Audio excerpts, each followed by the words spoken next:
Hi, I'm Mark Sleboda, and this is The Real Politick. A new U.S. Defense Department assessment of China's military capabilities has Washington scared and panicking and considering a scorched earth policy for Taiwan. The Defense Department's November 29th report, Military and Security Developments Involving the People's Republic of China, reaches the conclusion that Chinese military strength has reached the point where the U.S. can no longer defeat China in a military struggle for Taiwan off China's coast. The two main factors causing the growing disparity between Chinese and U.S. military capabilities in the theater are China's large modern anti-ship missile arsenal and growing ISR, intelligence, surveillance, reconnaissance, satellite capability. China's satellite coverage in the Western Pacific has doubled to more than 260 systems since 2018, granting increased detection and targeting capability that can guide its arsenal of thousands of land, sea, and air-based modern missiles to moving targets, including U.S. aircraft carriers. Surface ships, including those aircraft carriers, can't adequately defend against a barrage of modern missiles that can downlink guidance data from reconnaissance satellites. China has also developed hypersonic glide vehicles that hug the ground or sea and maneuver at several times the speed of sound. No existing air or missile defense system can stop HGVs. On top of this, China has about 800 fourth-gen fighters and close to 200 fifth-gen stealth fighters deployed in the theater. This combination gives China's military a powerful precision strike capability off China's coast, in the South China Sea, or anywhere in the West Pacific theater. It's now estimated that this growing precision strike capability will allow China to overwhelm Taiwan's Patriot missile defenses, incapacitate its navy, and ground or destroy large portions of its air force in the opening moments of an invasion. Former Deputy Assistant Secretary of Defense for Strategy and Force Development and China hawk, Elbridge Colby, has warned, senior flag officers are saying that we're on a trajectory to get crushed in a war with China, which would likely be the most important war since World War II, God forbid.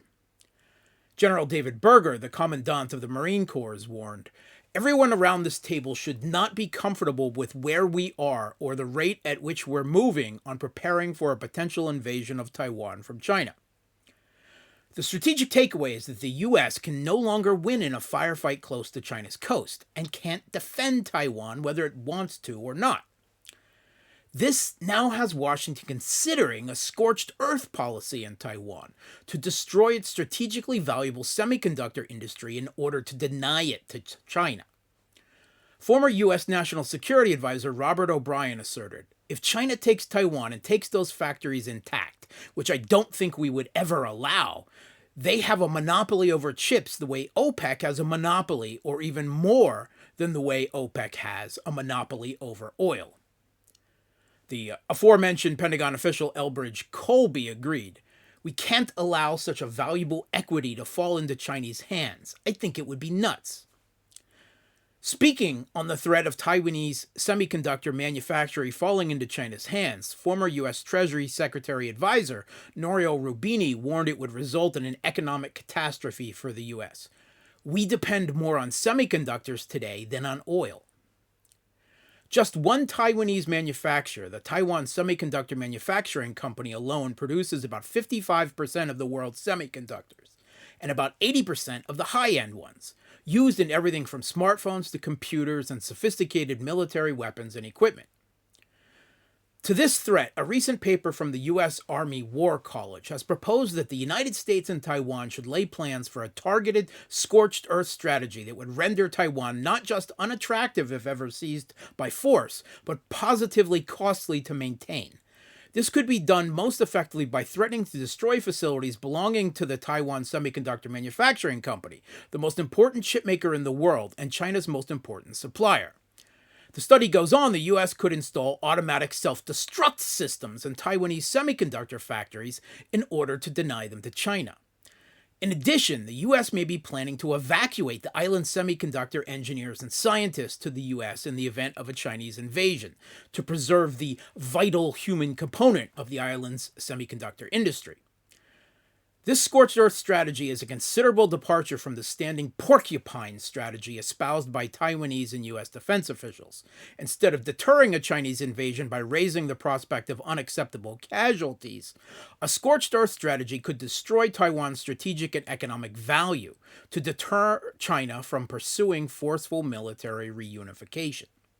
However, there is no indication that the Taiwanese people are on board for this possible U.S. scorched earth policy for their own island. Former KMT chairman Hong Xiu-chu argued that most Taiwanese will not be able to stomach the idea of Taiwan ending up as scorched earth. Hung also chastised hawkish factions advocating such a strategy as having never lived through war, sticking to wishful thinking about U.S. assistance, and profiteering from human suffering.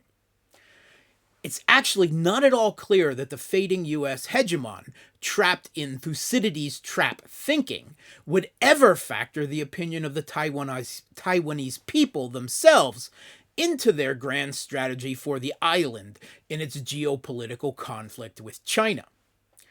The U.S. might just have to destroy Taiwan in order to save it.